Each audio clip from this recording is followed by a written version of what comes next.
Allison Eaton. I'm with the Humphrey County's Art Society, the Performing Arts Committee. And I'm here at the library today with Ranger Noah Sims from the Johnsonville State Historic Park and Juliana Cheney, who is the Director of Music at St. Patrick's Church in McEwen. We're going to give you a presentation of the Nutcracker story. The Nutcracker story was made about 200 years ago by a man named E.T.A. Hoffman. And since then, it has been made into a dance which tells a story in music and in movement. And so I'm going to be reading a story about a Nutcracker ballet where everything went wrong and how Santa had a role in helping out. And then we're going to be doing some dancing with you.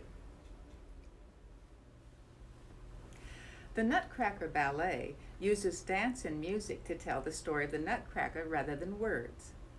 Now this is the Nutcracker. He's not a very handsome fella, is he? But in this story, a little girl looks beyond his appearance and loves him. Here is the story. Uncle Drosselmeyer arrives at a Christmas Eve party. He's a very clever man. He's always full of surprises.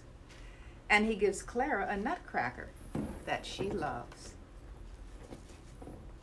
Her brother Fritz is jealous, and he grabs the nutcracker and breaks it. Clara is heartbroken, but Uncle Drosselmeyer repairs it.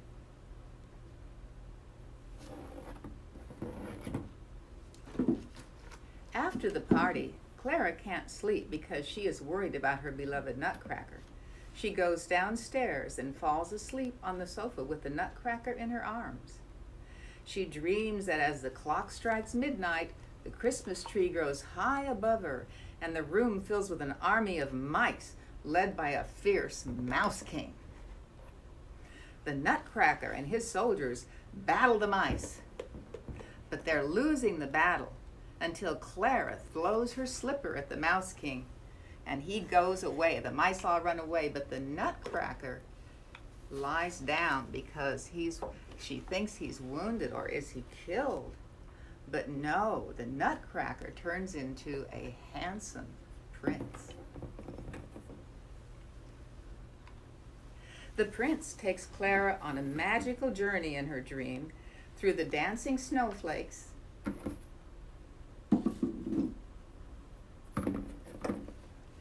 to the kingdom of sweets.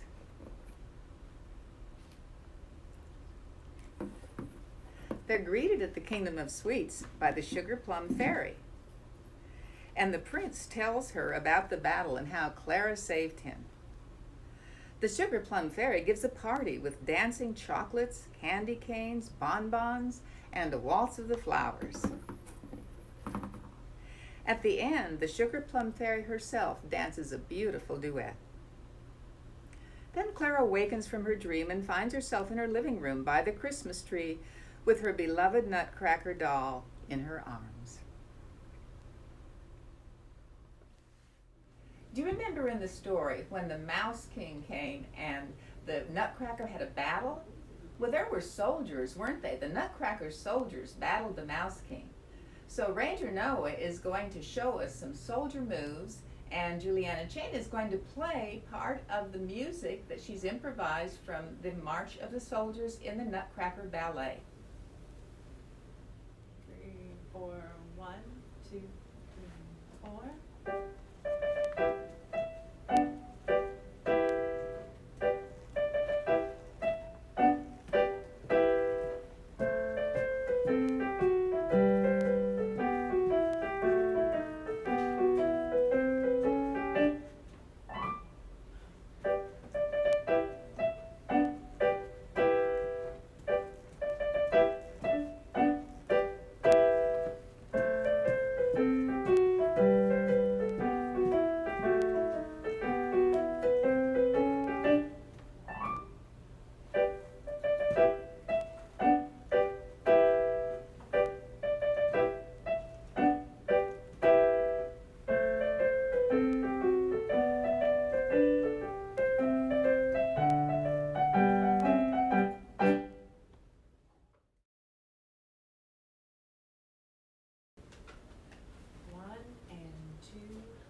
This is the story of the Nutcracker's Night Before Christmas.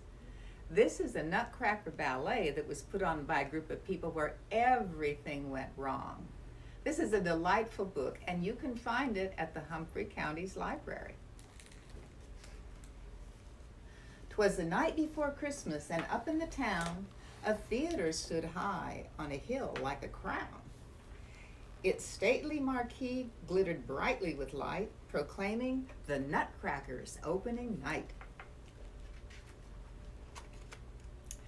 But backstage, the mood was uncertain and stressed. Disasters had struck as the day had progressed. And now, as the curtain time quickly drew near, a sick sense of panic was growing severe. The programs had come from the printer that day, with the titles misspelled, the Nutcracker Ballet.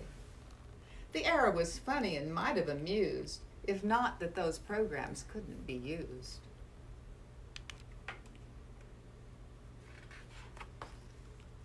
But far bigger problems had reared up their heads.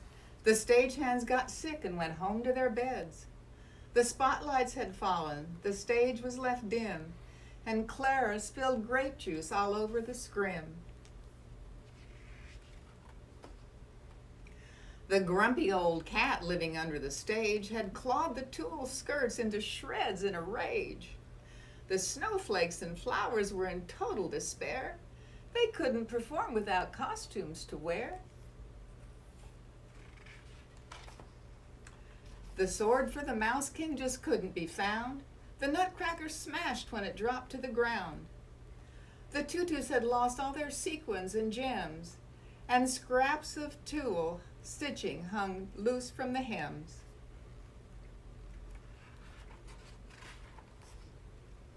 But worse was to come. With a crash and a yell, the Christmas tree used in the party scene fell.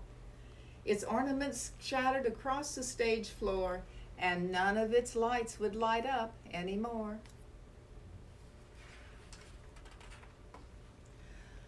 With that, any hope for the show was now gone. It had to be canceled. It couldn't go on. The problems and mishaps were far past repair, and sad disappointment hung stale in the air. But then a surprising and strange thing occurred. From one of the set pieces, noises were heard. A fireplace stood on stage set in a wall, and from it came laughter that filled the whole hall. The set began shaking, and then the stage too, and old St. Nicholas burst from the flue. He'd seen that the show was in trouble that night from far overhead on his Christmas Eve flight. He called to the elves. They appeared from thin air and got right to work. There was no time to spare. They fixed all the costumes, the spotlights and tree, then printed new programs as fast as could be. They handled the hassles with props in the scrim, and suddenly things were not looking so grim. The elves took the places of 6 stagehands too, and changed all the lighting and sets right on cue. And one more surprise was in store for that night. The sugar plum fairy, that magical sprite. She flew from the wings in a wondrous display, for St. Nick had lent her her reindeer and sleigh. She landed on stage to the thrill of the crowd. A standing ovation was heard long and loud. The show had been saved, thanks to dear Santa Claus. Let's give him a rollicking round of applause. And you know what Santa did after saving the Nutcracker? He went to say thank you to the baby Jesus, because he was able to help his friends save this beautiful ballet and that everybody could enjoy. Do you remember in the story, the last dance, beside the Sugar Plum Fairy, was the Waltz of the Flowers? So I've made up a dance that goes to the music of the Waltz of the Flowers in the Nutcracker. And when I was trying to decide what movements to do for the flowers, I looked up something about flowers. Do you know why flowers are different shapes? Why some of them are kind of curved, and why are some look like cones, and why are some are flat? Well, scientists think it's because of the type of pollinators, the little animals that fly and carry the pollen from one plant to another. So if you were a butterfly, you'd had a hard time getting in this kind of a plant. But if you're a little bee, you could probably get in okay. If you were a butterfly, you'd probably need a nice flat plant like this one, like the sunflower. But if you were a hummingbird or a bat that had a very long nose, you'd need a cone-shaped flower to get the pollen out of the flower.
Do you remember how the first flower was very round? So let's see if we can make our arms nice and round and open up into a pretty arm. Oh, good. And this time let's go down and come way above our heads and open up.